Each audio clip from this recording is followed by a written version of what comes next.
చంద్రబాబు నాయుడు గారి నేతృత్వంలో మన యొక్క డిప్యూటీ ముఖ్యమంత్రి పవన్ కళ్యాణ్ గారి నేతృత్వంలో ఏదైతే అభివృద్ధి మనం చూస్తున్నామో, ఏ రాష్ట్రానికి లేని విధంగా మన రాష్ట్రం ఇవాళ ప్రగతి పదంలో వెళ్తున్న తీరు రెండు కలిపి పెద్ద ఎత్తున సంబరాలు చేసుకుంటాం. ఆ విధంగా 2 సంవత్సరాల రాష్ట్ర ప్రభుత్వ పరిపాలన, 12 సంవత్సరాల కేంద్ర ప్రభుత్వ పరిపాలన సంబంధించిన అనేక అంశాలను ప్రజలకు తీసుకెళ్ళడానికి రేపు తిరుపతిలో ఒక పెద్ద బహిరంగ సభ జరగబోతుంది. అన్ని ఏవైతే అభివృద్ధి కార్యక్రమాలు ఉన్నాయో, 12 ఏళ్ల నమ్మకానికి సంబంధించిన అంశాలు ఉన్నాయో, అభివృద్ధి సంబంధించిన అంశాలు ఏవైతే ఉన్నాయో, అలాగే సంక్షేమానికి సంబంధించిన అంశాలు ఉన్నాయో, వాటన్నిటినీ కళ్ళకట్టి చూపించే ప్రయత్నం రేపు తిరుపతి వేదిక శ్రీ కలియుగ దైవం శ్రీ వెంకటేశ్వర స్వామి సన్నిధిలో ఆ కార్యక్రమం ప్రారంభం కాబోతుంది. స్వయంగా ముఖ్యమంత్రి గారు, డిప్యూటీ ముఖ్యమంత్రి గారితో సహా అందరూ ఎమ్మెల్యేలు, అందరూ అన్ని పార్టీల నేతలు కూడా ఆ కార్యక్రమంలో ఉండి పాల్గొని ముందుకు తీసుకెళ్తారు.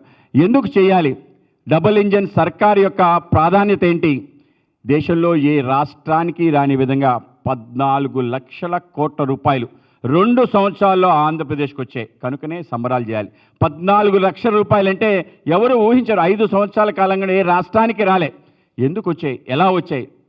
నరేంద్ర మోడీ గారు ప్రధానమంత్రిగా, రాష్ట్రంలో ముఖ్యమంత్రి, ఇద్దరు విజనరీ లీడర్స్. వాళ్ళ యొక్క ఆలోచనలు ఆ విధంగా ఉంటాయి. అంటే ప్రపంచం ఎక్కడ ఆగిపోయిందో అక్కడ కాకుండా దానికన్నా 4 అడుగులు ఎక్కువ ఆలోచన చేయటం.